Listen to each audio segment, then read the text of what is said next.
From the All Indiana Podcast Network. The All Indiana Podcast Network.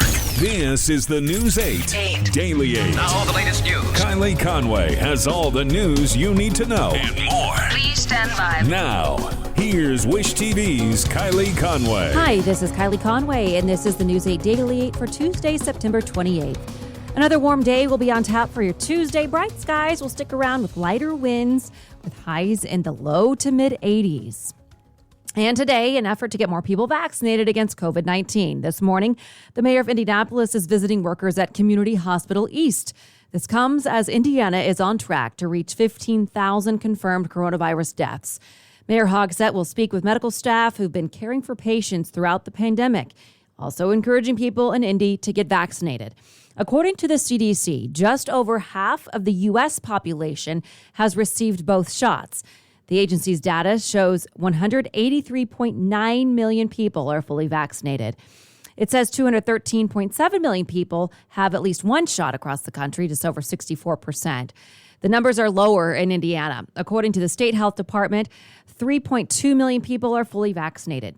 President Joe Biden received his COVID-19 vaccine booster on Monday at the White House, just days after the booster doses were approved by federal health officials. To beat this pandemic and to save lives, to keep our children safe, our schools open, our economy going, we need to get folks vaccinated. So please do the right thing. The country's daily rate of new vaccinations hits its lowest point since the CDC started tracking the numbers. Health experts are giving guidance for getting a flu shot. Presidential advisor Dr. Anthony Fauci says it's okay to pair it with a COVID-19 booster shot if you're eligible. What you should do is get it as soon as you can and in the most expeditious manner. If that means going in and getting the flu shot in one arm, the COVID shot in the other, that's perfectly fine. There's nothing wrong with that at all. In fact, that might make it more convenient and make it more more likely that you would actually go get both of them if you can do it conveniently in one visit.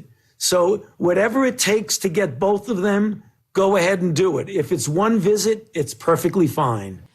Right now, only the Pfizer vaccine is approved for a booster shot for specific groups based on age or risk. National Guard troops are assisting staff at Ascension St. Vincent. According to the Indiana National Guard, the hospital on the city's northwest side is seeing a surge in COVID-19 cases. The Guard added hospitals are seeing more patients than they're used to and are dealing with staffing issues. National Guard troops were deployed last week to assist at Clark Memorial Health in Jeffersonville. Right now, the state health department reports 2,171 people are hospitalized across Indiana with COVID-19. A Central Indiana shelter wants help finding whoever dumped 15 kittens and cats. Muncie Animal Care and Control posted the plea on Facebook, indicating someone left the animals by the Mississinawa River near Reinard Road, northeast of Muncie.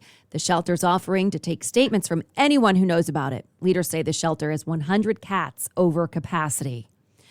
U.S. Steel and beaches at Indiana Dunes National Park are shut down. The Midwest plant says it's temporarily shuttered after leaking some kind of orange substance into Lake Michigan. There's no word yet on what that substance is, but the mayor of Portage says samples have been collected for analysis. It was all first spotted on Sunday, and an employee of the city's marina shared some photos of it, and it just looks like almost an orange Kool-Aid in a bottle. Certainly a story we'll be following. Investigators claim the Amtrak train that derailed in Montana was going under the speed limit. Investigators say the train was going about 75 miles per hour when it went off the track on a gradual curve. They added the derailment killed 3 people and may have thrown some passengers from the train. One issue that we will be looking at very carefully is the possibility that some passengers may have been ejected from the train in the course of the crash. And this has occurred in prior crashes. According to the National Transportation Safety Board, investigators say they still do not know what caused the derailment. The board added investigators are studying video from the train and the black box on board. According to the NTSB, a preliminary report could be ready in around 30 days. And there is an urgent rescue mission underway right now. 39 workers are trapped in a mine in Canada. The miners have been stuck since Sunday afternoon when the company says that the system that transports them shut down. According to the mining company, the rescue team has been able to get in contact with the trapped workers and say that they are safe. The FBI is sharing startling new murder statistics. The FBI's 202 crime report shows homicides across the nation were up nearly 30% over 2019. That's the largest single-year jump since the department started keeping track in the 1960s. There were more than 21,500 homicides across the country in 2020, the most in any year since the drug war days of the mid-1990s. The FBI says violent crimes increased by 5%. Other forms of crimes went the opposite direction. Overall crime numbers dropped by about 6%. There are gaps in the numbers. The Bureau says several large cities like New York and Chicago did not submit numbers. The man who tried to assassinate President Ronald Reagan will be freed from oversight. A U.S. judge says he will sign off on the deal for John Hinckley Jr. this week. Hinckley was arrested in 1981 and was released from a mental hospital in 2016. Since then, he's been under strict conditions, including restrictions on his movements and internet activity. The new deal will remove those restrictions and go into effect next June. Where we go from here, I think that you have to open the schools back up. Today, students at Pike Township schools are logging on for a second day of e-learning. The move comes after a bus driver walkout. IT Mate spoke with some bus drivers who said that they're on strike due to the lack of pay. However, a spokesman for the district says the shortage is due to illness and planned absences on top of the larger shortage. Some parents are hoping the issue can be fixed quickly. We are only making $400 to $700 every other week. I think that's ridiculous. We need to pay them more. From the things that I'm hearing, it's going to be a much longer situation. One parent told News 8 she wishes the district would be more forthcoming with schedule information. As of this morning, the school district has not announced plans for the rest of the week. North Korea fires new missiles. This is the third launch this month from the north, and it comes at a tense moment between the country and its neighbor. South Korea is launching a new submarine that can serve as a missile launch platform. American military leaders face sharp questions from Congress about Afghanistan. Lawmakers will hear from Secretary of Defense Lloyd Austin, General Mark Milley, the chairman of the Joint Chiefs of Staff, and General Kenneth McKenzie, the head of U.S. Central Command. They're set to appear in front of the Senate Armed Services Committee. Topics include the failure to anticipate an immediate Taliban surge, the chaotic evacuation of Americans and allies, and the bomb blast that killed 13 American service members. Milley may also face questions about phone conversations with Chinese officials recently detailed in a new book. And a teacher from Bloomington is taking her lessons beyond her own classroom to help Afghan children at Camp Atterbury. Many of the refugee children have never learned English and may never have seen an English letter. Teacher Sarah Jalal and her family are from Afghanistan and migrated to the U.S. just before 9/11. She says she was forced to adjust to life in America, and she's happy to volunteer her time to help other kids do the same. I know it's really, really tough on them right now, being at the base and being living as a refugee. It's really hard, and it makes me sad seeing them in that situation. I can't just bring them to my house and help them, But I always tell them it's hard right now, but it will pay off. She says people in her life have even stepped up and helped her buy school supplies on her Amazon wish list. Democrat lawmakers head back to the drawing board this morning. Senate Republicans blocked a House-passed bill that would have suspended the debt limit and prevented a government shutdown. Both Indiana Senators Mike Braun and Todd Young voted no. Senator Young says the Democrats forced the vote on the $3.5 trillion spending bill instead of working on a bipartisan option. So Republicans say the Democrats should raise the ceiling on their own. Senate Majority Leader Chuck Schumer says the Republican Party is why the U.S. will default. Our country is staring down the barrel of two totally Republican-manufactured disasters: a government shutdown and a first-ever default on the national debt. The impacts of both would gravely harm every single American in this country. Lawmakers have until September 30th to pass a government funding bill. A shutdown would impact Americans in many ways, including the halt of some small business loan programs and slowdowns in federal housing assistance. The Obama Presidential Center is set to break ground. Former President Barack Obama and former First Lady Michelle Obama released a video saying they will personally oversee the start of the construction. It's at the center of Jackson Park on the south side of Chicago. In a video announcement, they explain why that location is going back to their roots. Barack and I always knew we'd come back here. It's where I grew up, surrounded by a community that made me who I am. It's where I got my start in public service, knocking on doors and organizing in church basements. And it's where Michelle and I got married and started our family. The virtual ceremony will be live streamed this afternoon. The FBI is taking over the search for Brian Laundrie and changing the strategy. Local officials say they expect the federal response to include fewer large-scale sweeps and more small searches based on specific tips. The Laundrie family attorney says the family has provided the FBI with personal items from Brian Laundrie to help investigators with DNA matching. Laundrie and his fiance, Gabby Petito, left on a cross-country trip in June. Laundrie came back alone September 1st and has since disappeared. Petito was found dead in Wyoming. R&B singer R. Kelly could face decades in prison after being convicted of sex trafficking and racketeering. Daryl Forges has more on the guilty verdict. Today's guilty verdict forever brands R. Kelly as a predator who used his fame and fortune to prey on the young, the vulnerable, and the voiceless. Infamous singer R. Kelly convicted on several charges of sex trafficking and racketeering. The jury, made up of 7 men and 5 women, made their decision after a month of testimony and evidence. To the victims in this case, your voices were heard and justice was finally served. The prosecution brought more than 40 witnesses to the stand. The witnesses included former employees, former live-in girlfriends, and others. Prosecutors said Kelly had physically and sexually abused women and girls.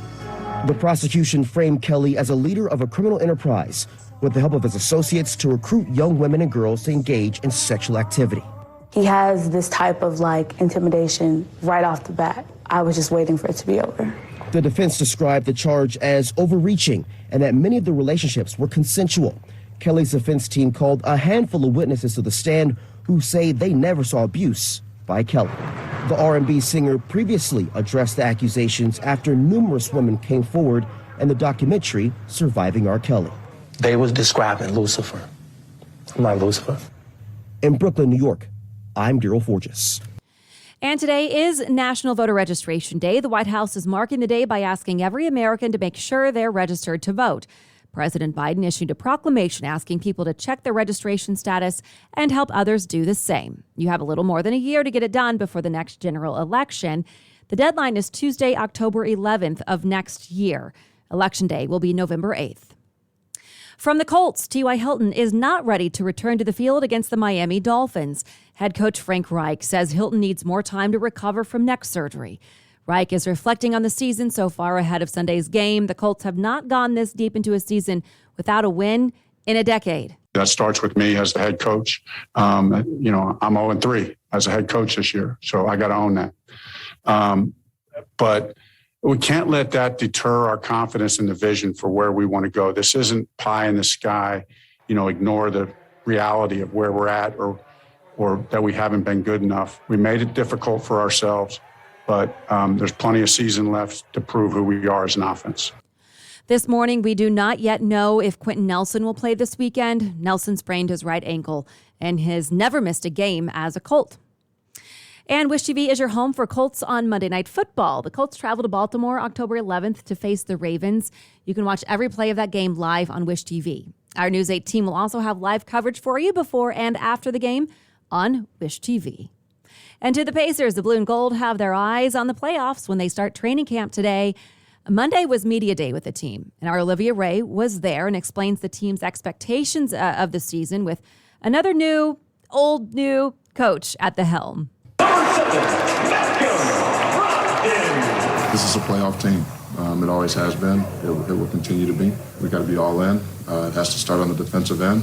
But more importantly, it's to start in training camp, which officially begins on Tuesday for 3 weeks of camp work to implement another new system here in Indy. Now, first things first for new head coach Rick Carlisle and his latest go around here with the Blue and Gold. On Media Day, it was about redecorating and refocusing on the now instead of what used to be. These guys need to know that this is about a full commitment to them. So if you look at my office here, I don't have one piece of memorabilia from any of my past. Nothing. Everything is pictures of of our guys here doing things that demonstrate togetherness. Reuniting this roster was the top priority this offseason. It began with changes at the top and included a summer full of player-organized workouts, which helped remedy what was a divided locker room. The quicker we can catch on to coach's system and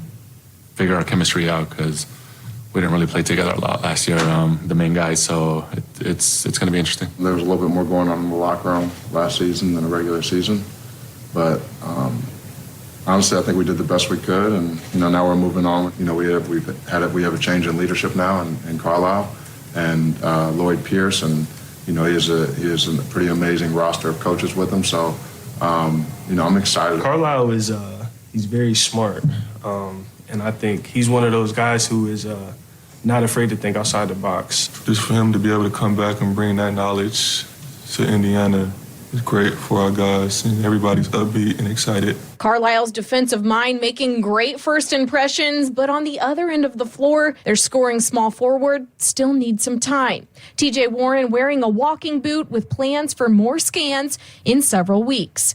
Olivia Ray, Wish TV, wishtv.com, and follow us on Facebook. Indianapolis is home to the state's first literary landmark. The Kurt Vonnegut Museum and Library earns the honor. The designation is through the American Library Association. The title highlights historical places tied to deceased figures in literature. The award also comes as the museum just moved to a new building. The museum says it plans to host a literary landmark dedication ceremony in April.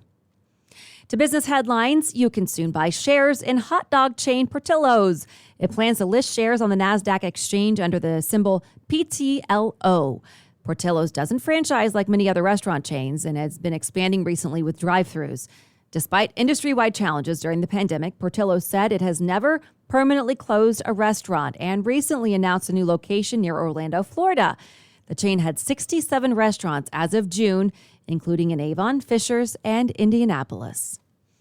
Wells Fargo is paying millions to settle another probe. This one stems from foreign currency exchanges and if the bank charged clients like small and mid-sized businesses too much for the transactions.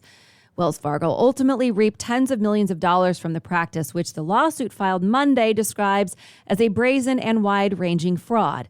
The bank already paid victims more than $35 million as restitution. Goldman Sachs says the computer chip shortage is getting worse. It now says things will not improve until early next year, where previously it had said later this year. The Wall Street Journal reports car companies are looking to develop direct relationships with chip companies and perhaps even designing their own. The executive director of the Port of Long Beach, the largest container port complex in the United States, warned on Monday of an industry crisis over supply chain disruptions. This means higher shipping costs and supply disruptions that will likely be passed down to the shopper. Ports have become one of the many bottlenecks in global supply chains as ships fill up with boxes carrying everything from electronics to holiday decorations. The delays are pandemic-related as China and Vietnam have been impacted by COVID and big demand in the U.S. for e-commerce. Costco is renting 3 container ships and several thousand containers to shield itself from those supply chain delays and rising costs. Costco CFO Richard Galante said the company had chartered 3 ships to import products from Asia to the U.S. and Canada. This would help Costco avoid spending 6 times the normal price on shipping or containers through a third party. He says this will also help keep its shelves stocked this year. This has been your News 8 Daily 8. For Wish TV, I'm Kylie Conway. Online at wishtv.com and follow us on Facebook when you search Wish TV. Check out more podcasts from the All Indiana Podcast Network now at allindianapodcastnetwork.com. allindianapodcastnetwork.com.